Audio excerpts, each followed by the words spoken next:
Hey everyone, welcome back to another update. Today we're covering Monday, March 2nd and Tuesday, March 3rd, days 3 and 4 of Operation Epic Fury.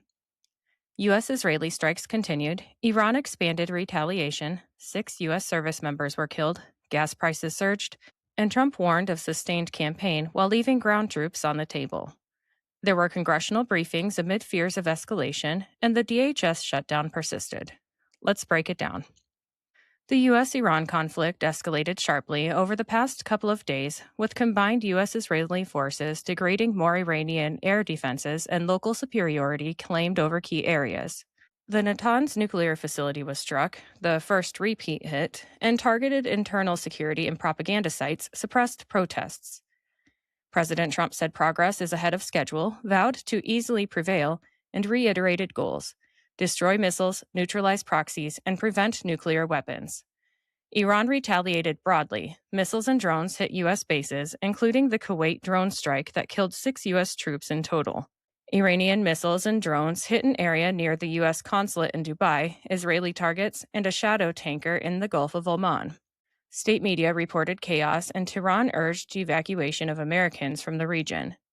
Trump left the door open for ground troops if needed, but the Pentagon insisted no endless war or regime change pivot. Focus is on retribution and objectives, not occupation. Congressional briefings sparked alarm. Democrats feared prolonged conflict and boots on the ground, and there were calls for war powers votes to limit action. The Pentagon confirmed 6 U.S. service members were killed, with 4 identified from the Kuwait drone strike. All 4 were assigned to the 103rd Sustainment Command Expeditionary in Des Moines, Iowa. Captain Cody Cork, 35, of Lakeland or Winter Haven, Florida. Sergeant First Class Nicole Amore, 39, of White Bear Lake, Minnesota. Sergeant First Class Noah Teachins, 42, of Bellevue, Nebraska. And Sergeant Declan Cody, 20, of Des Moines or West Des Moines, Iowa. Sergeant Cody was posthumously promoted from specialist. CENTCOM recovered the remains and no ground operations were reported. Global energy markets rocked, gas prices surged amid Strait of Hormuz threats, and there were shipping disruptions. Americans in the Mideast were advised to evacuate, and there was travel chaos in the Gulf. On to the partial Department of Homeland Security shutdown, which continued into its 3rd week with no breakthrough, despite Congress being back in session. Non-disaster FEMA operations were halted, and TSA implemented several emergency conservation measures to preserve limited staffing and resources while continuing core airport screening operations. ICE and CBP operations remained ongoing via prior funds, but morale hit hard with many missing their paychecks. The Iran conflict heightened security concerns, but no funding deal was made. Republicans pushed a House bill, and Democrats demanded reforms. Now it's time for the noteworthy tidbits, which are brought to you today by Old Glory. Let me tell you about them quick. Are you looking for a gift for a music lover, or maybe some apparel to show off your quirky side? Old Glory has you covered. With over 300,000 officially licensed items covering music, sports, entertainment, and pop culture, you're guaranteed to find the perfect item. They even have seasonal gear. My husband enjoys the Beatles and Led Zeppelin apparel, and I love the Billy Idol apparel. I even found items for my fellow plant enthusiasts.